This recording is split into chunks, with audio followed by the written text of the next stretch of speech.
Hi. Thank you all for coming.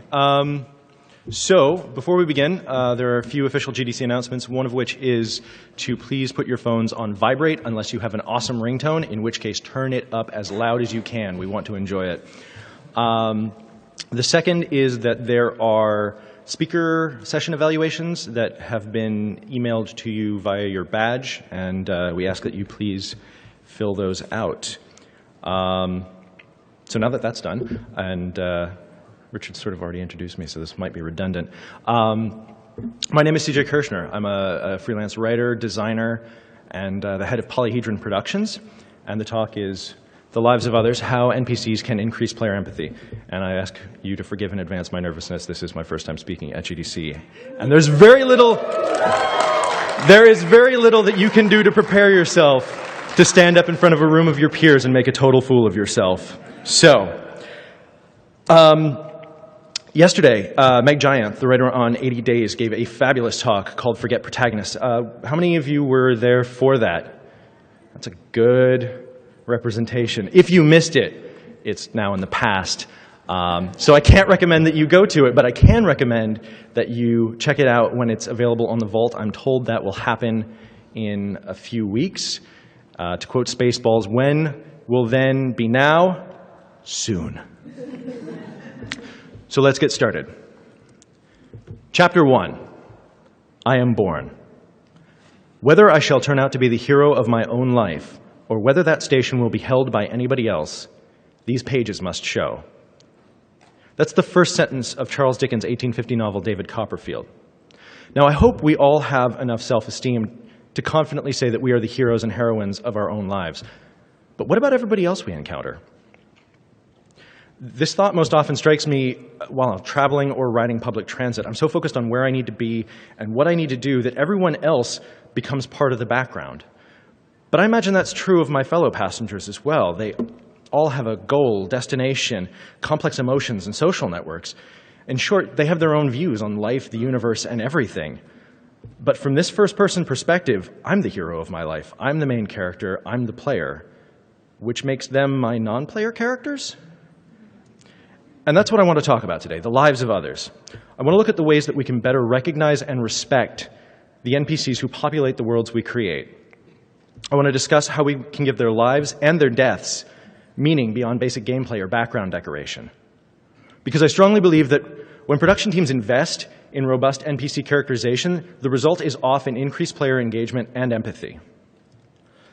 I want to focus on 3 ways we can go about bringing more life to randomly generated characters. The first concerns ways that we rally our production to the call of more NPC-focused content. The second are techniques that my colleagues and I have employed in the past to bring characterization to those NPCs. And the last deals with the somewhat touchy subject of how we treat the enemies in our games and that our players encounter. I'm going to draw heavily on my work from the Homefront games and titles I worked on during my 4 years at Ubisoft Montreal. Now, over the course of my career, I've been fortunate to be able to explore the narrative value of traditionally undervalued characters and systems. Or to put that another way, I'm usually the guy who gets stuck with the shit job of writing barks. Versus the seemingly more prestigious role of working on the main campaign. But here's the thing, the barks are just as important, in some cases more so than the main story. If you consider that a 60-hour open-world game with an hour of cutscenes, the player spends just over 1% of their total playtime watching those scenes. Now, granted, they're a captive audience, unless there's a... Don't even get me started on that. But the majority of the experience is spent outside of those sequences, despite them commanding a large percentage of the development's budget and attention. And before we go any further, I want to just throw out a couple of quick caveats. Most of my experience has been in big-budget, large-team, open-world games. So a lot of the production methodologies I'm going to describe are taken from and best suited for those games. But I believe that the high-level takeaways are more generally applicable to projects of any size. It's about what you're trying to achieve with the resources that you have. And second, people play games for a variety of reasons. And it helps to accept up front that a percentage of them might not notice or care about the extra effort that you're about to put in. But you do need to care, and you need to care deeply because otherwise nobody else will. Tron fights for the user, but we should fight for bit as well. So, okay, the first thing we need to do is get the writers and the rest of the team on board with the idea that NPCs should be an integral part of the game's world. And the good news is that we can leverage a lot of pre-existing systems to make better systemic characters.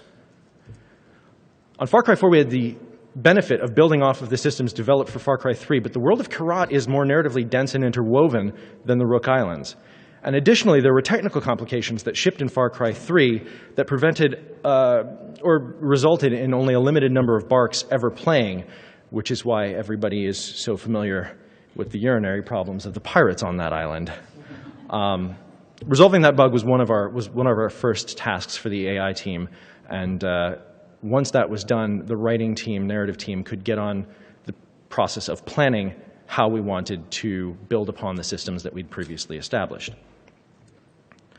But even with that advantage, the current tools and design best practices mean that the way that we build a living, breathing, systemic, plausible, open world is simply by throwing a lot of shitload of words into a database.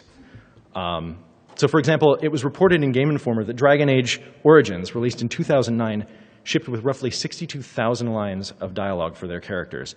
And Grand Theft Auto, Grand Theft Auto 4, which was released a year earlier, had, just look at it, it's 3 New York City phone books stacked one on top of the other. And those are for games that came out almost 5 years ago. I have a technical complication here, sorry. There we go. So with nearly yearly release cycles and companies competing for player attention, the expectation is that each new game needs to be bigger and better than the one that came before it. And the content requirements have just continued to grow. Far Cry 4 shipped with about 20,000 unique barks, roughly 2,000 printed pages, and Assassin's Creed Syndicate had about 300 crowd vignettes with between 1 and 6 actors each, and sometimes lasting up to 4.5 minutes. And those numbers don't reflect the entire game. Those are just those specific subsystems. Pardon me for a moment. Didn't spill it on myself. We're off to a good start. So that's a lot of words. And if you're working on a game of comparable scale, it's highly advisable to have a team of writers dedicated to the systemic narrative content rather than keeping it in a big pool that writers can pull from as they become available.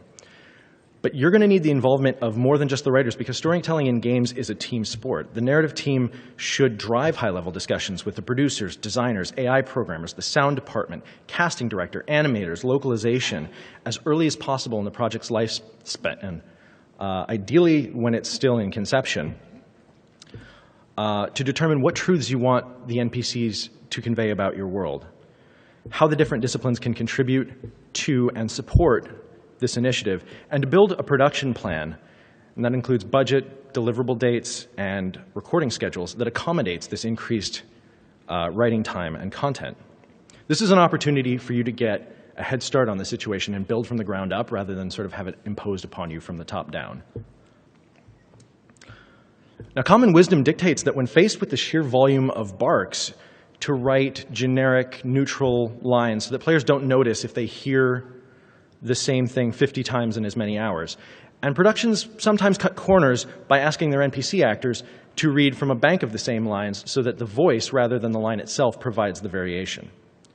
One of the techniques that we used that not only simplified the writing process, but also brought more color to the NPCs was the creation of micro-personalities. Each NPC was given a very brief character profile that we could refer to while struggling to write the 10th variation of any given topic. And these were generally pretty broad attributes. Things like personality types. Are they aggressive? Are they a little bit more timid? Are they confident? But there were very specific attributes as well, like the details of their family life or their favorite food. Do they have siblings? Are they married? Do they have children? Did my slide just advance itself? Do I have a mouse? Oh, God. All right, we're off the rails now. So it should also be noted that under the Far Cry model, barks are broadly divided into 2 categories, combats and idols. The combat lines cover everything from the genre standard reloading to individual and squad tactics, search loops, and damage and death states. The idols are just that, the things that they say when they're standing around doing nothing, not in combat, not even detected. So embarking on 4, we established a broader range of conversation topics for the idols like war. I'm going to try and scroll my notes here, and it may just go... Anyway, more conversations. Conversation topics like the course of the war, food, their family, their equipment, and even things like rain or nighttime. And midway through the production, the system was modified to introduce a call and response system. So NPC A would randomly choose one of those categories and play one of the lines that we've written, and then NPC B would respond in kind. Now, had we planned this from the start, it might have spared us the shock of having to write a few thousand new response lines, but fortunately, we set up a system of informal weekly reviews with the sound and AI teams so that we would load up either a test map or the latest version of the build and poke the systems, try and introduce the stimuli to get the lines that we wanted to fire, to find out if they were working properly, to find out if the responses matched the calls. And the slides now go off again. Whatever. F it. The benefit was that by the end, any of our characters could have a short, systemically assembled conversation on a variety of topics, and it allowed us to communicate more about the world through them and for them to reveal their personalities to the player when the player was just hanging around. By assigning each NPC a unique voice and a set of character traits, in combination with hiring native language speaking voice actors, we were able to create more well-rounded characters that players actually wanted to hang around and listen to, or maybe they didn't mind the occasional repetition if it would reveal another line later that gave more information about that character. And occasionally, an irreverent response garnered a chuckle. And given the range of topics that NPCs could speak about, any one of them could have been the player character in a different version of the game. When they boasted about finding a new weapon site or where their allegiances with the factions lay, their thoughts echoed those of the player. So we made sure that everybody had something to talk about while they were standing around, and hopefully that those things were worth listening to. But also, by respecting that, we realized that any one of them could have been you in another life. So you've decided you want to expand the scope of your NPC content, you've spec'd out a system for how the dialogue will play, and you've built a production plan with your team to allow for the additional writing, recording, and reviewing. The next step is to determine what you want your NPCs to say, how they will act, and what their presence in the game should mean. In narrative and design, we lay sacrifices on the altar of player agency, but rarely do we ever talk about non-player agency. Their function is to simply spawn, wander around, play some lines or animations, and then die or despawn as soon as the player is out of range. But if we want to build compelling characters from the common mobs, each one of them should be invested in their own life and the outcome of their actions. They should have wants, needs, desires, as well as the means to attain those things. One of my favorite pieces of writing advice comes from Kurt Vonnegut, who said, every character should want something, even if it is only a glass of water. So let's assume the player's needs are well taken care of, either through the objectives that we give them or the ones that they set for themselves. Part of the benefit of creating the micro-personalities, each character's wants was at the top of that list, and everything else that followed was filtered through that. These can be simple or complicated, and we should find ways to communicate them to the player, even if it's an on-the-nose, outright line. It's not the most elegant way, but it is fast and effective. And beyond those wants, we should ask whether or not their basic needs are being met. I mean, not as victims, but as characters worthy of dignity. Vonnegut's quote is doubly salient when we consider that 1 in 10 people in the world don't have access to safe water, or that between 6,000 and 12,000 children in Flint, Michigan have been potentially affected by the lead crisis there.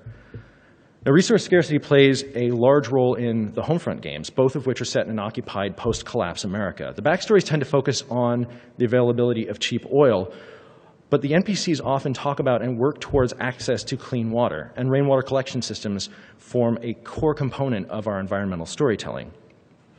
But beyond just a glass of water, which I want right now, beyond water, we all want different things, and they can be tangible or not. So determine what goals are important to your NPCs and what tools you've designed to give them agency to pursue them. And if you haven't, perhaps ask why not.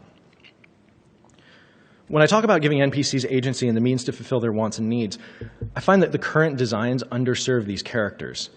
The player who is typically an outsider has far more means to pursue goals and affect change in the world than those who actually live there. And the task of giving NPCs this agency is no small technical undertaking, but I believe it's one we'll need to meet if we're to continue to make games the way that we do.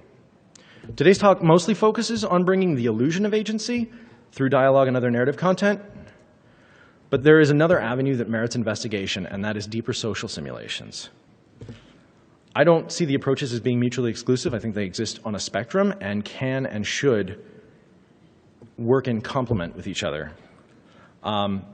I'm a writer and not much of a programmer, so I'm not very qualified to speak about the social simulation side. However, Mithu Kandekar-Kokoris at last year's GDC gave an excellent talk, and that is available on the Vault, about her work and research in social simulations for games. But even with my limited technical understanding, in the future I can see the potential for layers of AI running on top of a game which provides goals and directions and schedules for every NPC in the world. Our NPCs should be able to perform the same range of actions that are available to the player, as well as have the ability to embark on quests or activities without the player's prompting or presence. Not dissimilar from the way that computer opponents in a game of Civilization choose strategies and make moves even when obscured by the fog of war. Now, I'm not suggesting these needs need to overlap with the player's goals, but they can instead operate alongside and create a richer living world, one in which the player can remain a central figure, but that follows its own schedule. For example, why is it in a game like Grand Theft Auto 5 that the only time I ever see an illegal street race is when I've agreed to do one myself?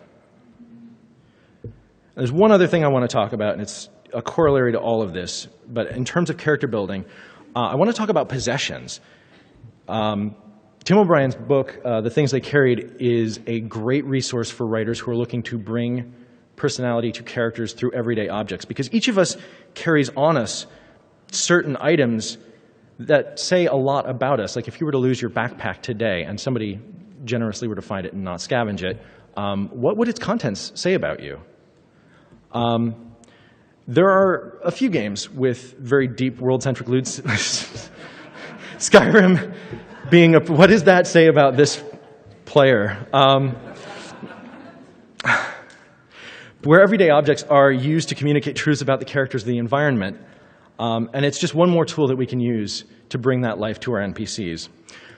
But many of the current loot systems, unless there are also mechanics for theft or pickpocketing, rely on a character to, well, be dead before they can be searched, which sort of leads into the next section. I'm going to get a little dark and ranty here, because the subject of killing, death, and enemies in games is one that I don't think is discussed often enough.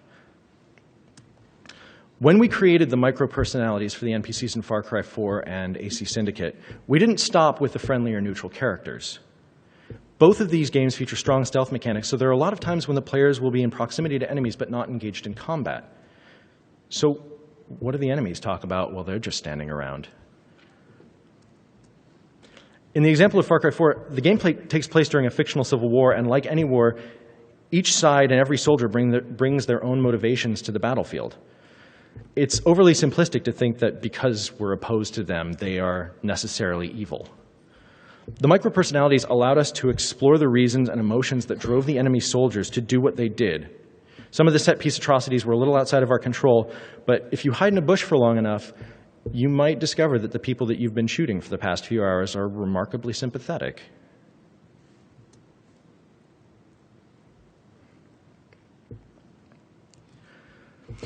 In his book on killing, Lieutenant Colonel Dave Grossman, who I don't think is any relation to the game designer of the same name, talks about the techniques the military has developed to dehumanize the enemy. Part of this is conditioning, designed to desensitize soldiers and allow them to overcome their innate reluctance to kill another human. And part of it is a coping mechanism those same soldiers have to deal with the psychological trauma of taking another life. He writes, I am going to need my notes for this. How do I make this work? Nope. Come on. Does anybody know how to advance the notes section in PowerPoint?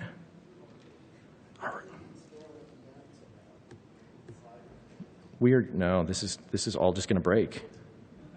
It's so fragile.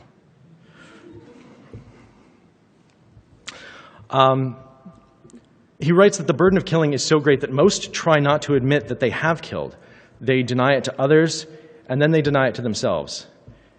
And he further writes that part of this ability is a function of the language used, something we call othering. And I would quote, but it is now cut off.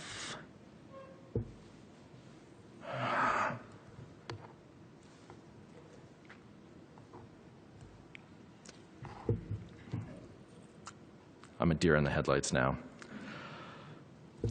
Basically,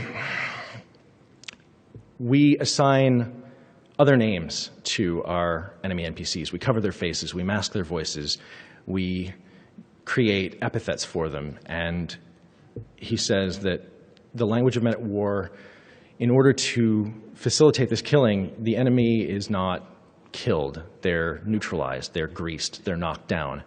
And it's not a human being you're killing, it's a crowd, it's a Jap, it's somebody else. We do this in games all the time. We have orcs, we have Norks, we have Middle Eastern extremists from Nowhereistan. So why on earth would we want our players to feel bad about shooting people? I mean, we've worked so hard over the years to make the act of killing fun. I mean, we've perfected the inputs and outputs to enable players to shoot or stab thousands of human-like figures for hours on end.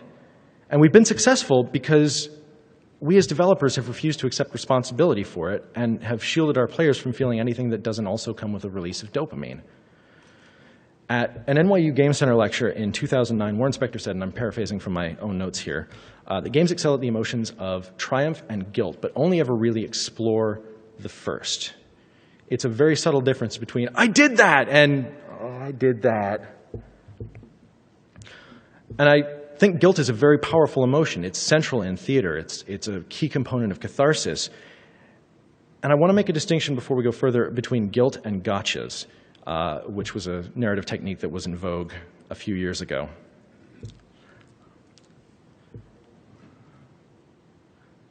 My notes are cut off. But basically, the gotcha is an unwinnable situation that the player needs to complete before they're allowed to progress. And by doing it, often the designers then condemn that action. And when the player asks, well, what other choice did I have? The response is usually, you could have taken the disc out and brought it back to the store. I don't think that's necessarily an effective method for getting players to feel things. Guilt, on the other hand, is something that players arrive at themselves without the developer needing to pass judgment. It basically asserts that performing violence against characters who share an emotional investment in the outcome of the story will naturally lead players to recognize and take responsibility for the destruction they cause. It acknowledges that the act of killing is necessarily an act of trauma. In short, it creates empathy. And that empathy is dissonant with the act. And we never explore that. But observation and anecdotal evidence leads me to believe that this empathy can crack even the hardest of gaming's hearts.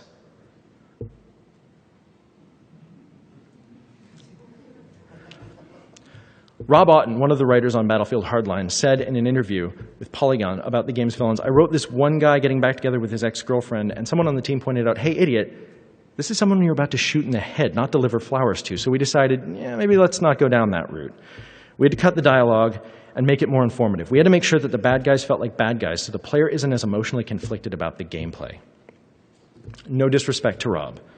I believe his initial impulse was correct, just as I believe that whoever asked him to change it was also operating from our current best understanding of what needs to be done to make a mass-market shooter for a publicly traded company.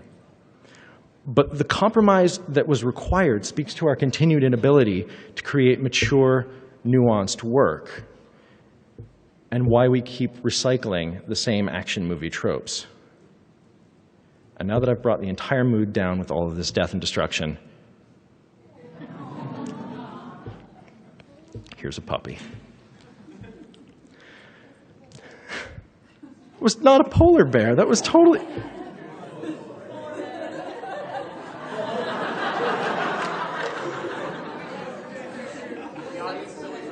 The audience is always right. My next slide is going to be bagel or dachshund. So in conclusion, for the high-level takeaways, use your NPCs to tell truths about your world and have a production plan to accommodate the increased writing.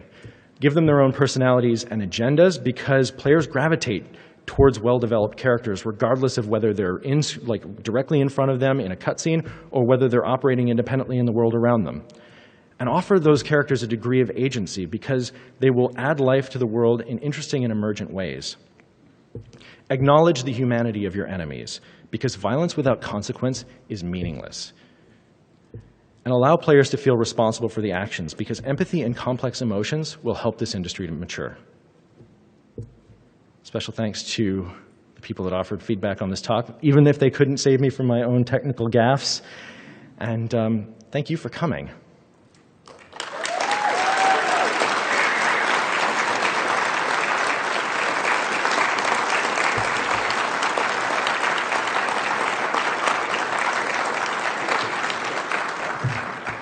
And I don't know how much time we have, but I think we can take some questions if there... Huh? 4 minutes. Okay. We can take 4 one-minute questions, 1 4-minute question, or 2 2-minute questions. To the polar bear? Yes, of course. Hi there. From a game design and AI design standpoint, what do you have any ideas of things you wish you could, convince the higher ups to put in the framework to allow you to have more, chances to give the AI to be more, empathetic? Well, again, I think we can take a lot of the systems that we already employ and modify the content in them to achieve, again, sort of the illusion of this.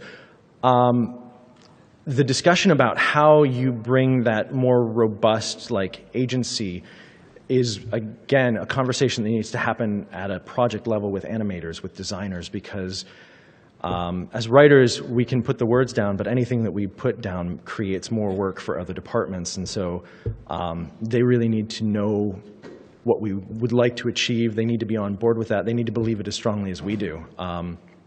I think we are making progress toward it, and I hope to see more games coming out in the future that offer NPCs that same degree. I want to see an orc war camp in Shadow of Mordor 2 where they aren't just there to get cut down, where they go off and have their own orc lives and orc wives and orc babies, and they sing orc songs. Yeah, thank you. Thank you. Oh, hi there. Hi there. First thing I wanted to say was this was by far one of the best talks I've listened to so far, so thank you very much for that. Thank you.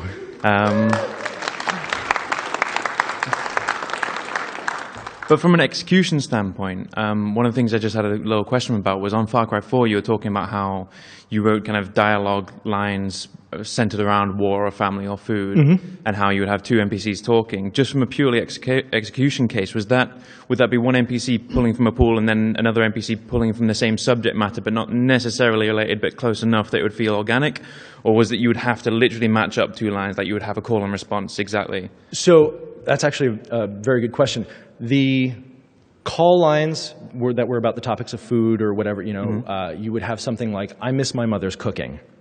Or, my father makes the best naan.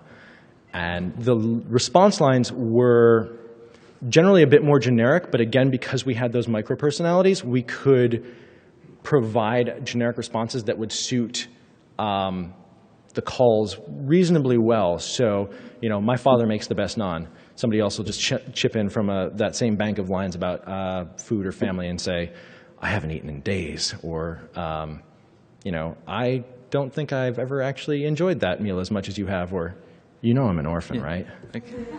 Right, so it wasn't a specific... No, they didn't. It wasn't like if you play line A, then you will necessarily play line B. It was if you play one of these 10 lines, then you will play one of these 5 responses. Yeah. And those 5 responses were generally in the range of things that would work well with the calls. Again, it was all found through reviews. We did initially write that 1-to-1 and found that the repetition wasn't working and that oftentimes even the responses didn't work.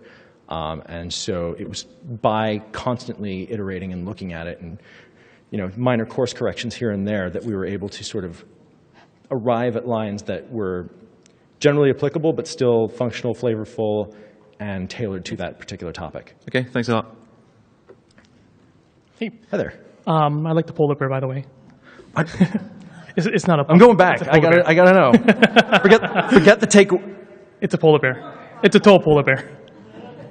That's a polar bear. It's a polar bear.